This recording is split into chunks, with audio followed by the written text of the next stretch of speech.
Então, bom dia a todas e a todos.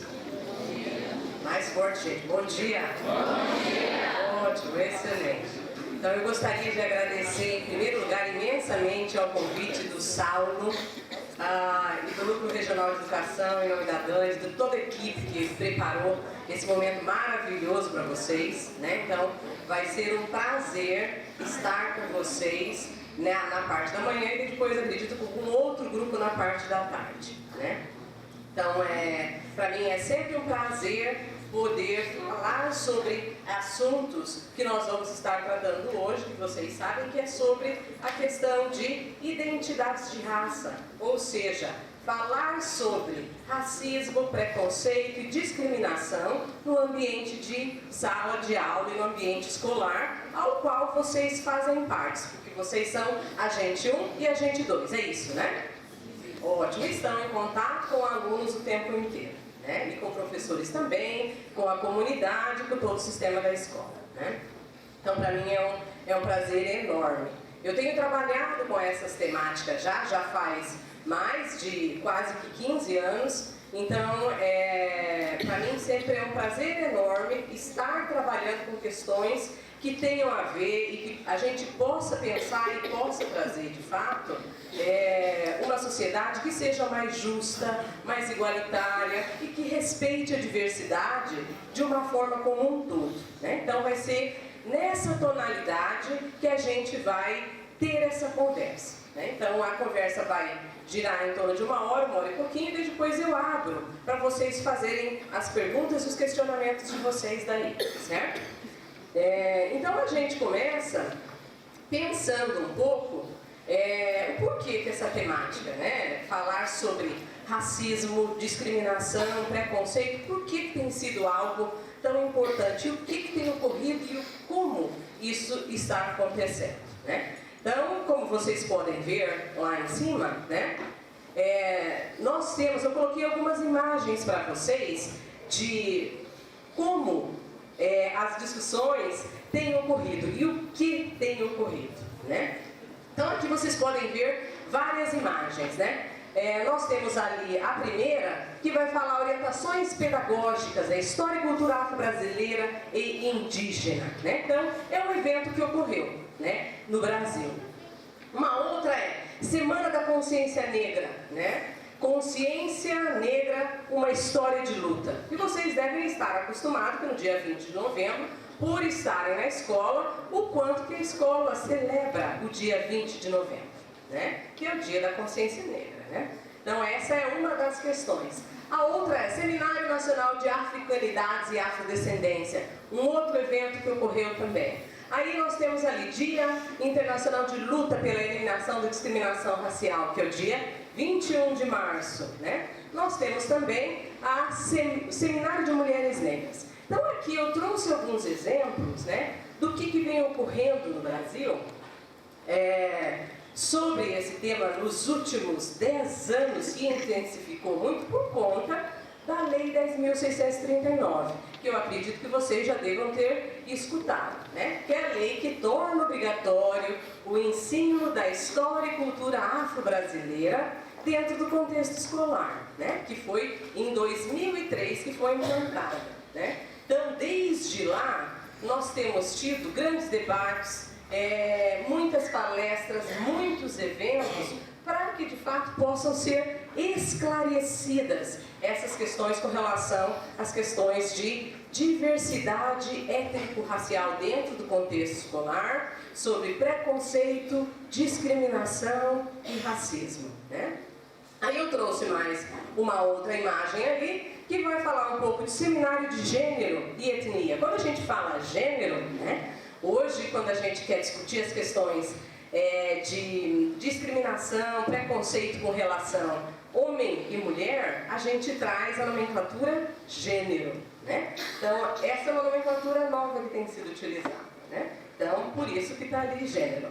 Aí nós temos ali africanidades no ensino, diversidade no trabalho, né? Que é uma outra coisa que tem ocorrido com frequência, né? Então, nós já temos, por exemplo, cidades que estão implantando o selo da diversidade no ambiente de trabalho. São Paulo foi o lugar inovador que em 2007 iniciou. Hoje nós já temos o selo da diversidade na Prefeitura Municipal de Salvador e temos em outros lugares também, né? Então isso tem se intensificado muito por conta da necessidade de que nós tenhamos de fato uma sociedade mais justa, mais igualitária e que respeite a diversidade, que não tenha preconceito, discriminação com grupos negros, indígenas, gays, lésbicas, pessoas com deficiência, né? Ou seja, então, toda essa diversidade que nos circunda, né, faz parte do contexto brasileiro e nós temos que respeitar cada uma dessas pessoas nas suas individualidades, né? Então, vai ser dentro disso que a gente vai conversar um pouco hoje, né? Então, o título que eu coloquei da palestra, conforme foi me solicitado pela Dani e pelo Saulo, eu coloquei lá: identidades sociais de raça, racismo, preconceito e discriminação. E daí eu coloquei ali alguns limites, avanços e possibilidades, né, para que a gente possa discutir de quais são os limites que ainda a gente tem, quais são os avanços, o que a gente conseguiu avançar e quais são as possibilidades que a gente tem com relação a esse tema, né? Então foi dentro disso que eu preparei a minha palestra para vocês, né? E daí, pensando um pouco na palestra, eu geralmente, antes de iniciar, eu gosto de começar com isso que eu vou falar agora para vocês, né? Então, qual que é o objetivo da palestra, né? A palestra, ela tem o objetivo, sim, né, de desconstrução de preconceito, racismo e discriminação, trazer reflexões, tem a questão de pensar em ações, o que nós podemos fazer para melhorar essa condição, né? Temos também a questão de trazer provocações e pensar possibilidades para termos uma sociedade mais justa, igualitária e que respeite a diversidade, né? Agora, de forma alguma, a palestra tem a intenção de, né? Não tem a intenção de ofender ninguém, não tem a intenção de magoar ninguém, como também não tem a intenção de culpar ninguém, né? Por que eu estou trazendo essas questões? Porque falar sobre preconceito, discriminação e racismo na nossa sociedade ainda é considerado um tabu. Algumas pessoas ainda se sentem muito incomodadas quando a gente traz essas questões, né? Mas se essas questões são trazidas, porque ainda há uma necessidade de discussão, né? Mas de forma alguma, né, se tem o interesse de ofender, magoar ou culpar alguém com relação a isso, mas sim que a gente possa fazer algumas reflexões. E nas minhas reflexões que eu vou trazer, pode ser que, né, eu traga coisas, ou fale algumas coisas, ou mencione algumas coisas, que algumas pessoas possam se sentir tão confortáveis assim, né? Que achem que, está falando isso para mim? Não estou falando para ninguém. O que eu estou tentando trazer são questões para que a gente pense uma sociedade mais justa, mais igualitária e que respeite a diversidade. Então é dentro dessa tonalidade que a gente vai fazer a palestra, né? Mas que eu vou trazer provocações, eu vou, né? Eu vou trazer bastante provocações, porque são as provocações que fazem com que a gente se sinta incomodada, com que a gente não se sinta confortável no lugar que a gente está, com que a gente pense, de fato, ações para nós podermos modificar, de alguma forma, o contexto que a gente está, a sociedade em que nós moramos, né? Então vai ser dentro disso. Então estamos acertados? Todo mundo tranquilo? Sim? Ótimo, então tá legal. Então agora a gente vai conversar um pouco a respeito de uma forma bem tranquila, né? Então vamos lá. Aqui eu tenho uns lápis de cores, né? E eu gostaria que vocês me dissessem quais são os lápis de cores que vocês conseguem ver nessa galeria de cores ali. Me digam as cores que vocês conseguem ver. Amarelo, azul, verde, lilás, marrom, cinza, rosa, roxo, laranja, preto, branco,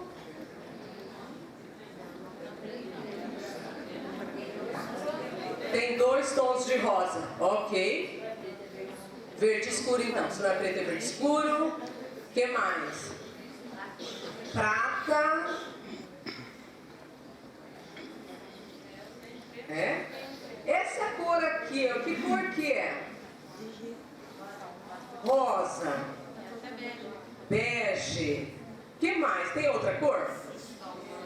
Salmão.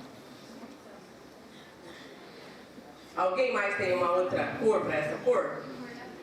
Cor da pele. Essa que eu queria escutar. Cor da pele. Os alunos na escola escutam esse lápis como cor da pele, né? Aí eu posso olhar e pedir cor da pele. Minha pele não é dessa cor, não é? Aí eu poderia perguntar, cor de pele de quem? Não é verdade? Né? E daí, como é que a gente resolve essa questão? Cor de pele, né? Se pede para, né, olhar e vamos que o aluno pinte com cor de pele, né? Nós temos uma variedade de cores de pele dentro do contexto de sala de aula, né? Ou dentro do contexto da escola, né? E daí falar cor de pele para aquela, ou pedir que o aluno pinte para cor de pele, o aluno vai ficar confuso, não vai? Que cor de pele é essa? Como é que eu pinto? Qual que é o lápis cor de pele, né? Então, são coisas que ocorrem dentro do contexto da escola, como essa, por exemplo, né? Que podem desprivilegiar alguns grupos étnico-raciais, por exemplo, contando com os negros. Os negros, essa cor, não seria a cor de pele deles, não é verdade? A nossa cor de pele, nós poderíamos colocar lá, qual cor nós poderíamos colocar? Marrom, né? Poderíamos colocar preto, poderíamos colocar uma outra tonalidade, menos aquela cor ali que é a chamada cor de pele dentro do contexto de sala de aula, né? Então aí são alguns exemplos, né, que a gente pode trazer, que como essas questões de discutir sobre a questão de diversidade dentro do contexto escolar são importantes, né? E que começa por lugares que nos rodeiam, como por exemplo, uma simples questão de pedir para um aluno pintar, né, algumas pessoas, alguns bonecos, ou, né, o que quer que seja que precise utilizar a chamada cor de pele, que na realidade deveria ser outra cor, né, que não cor de pele, né? No caso ali, ela se assemelha muito mais como salmão, né?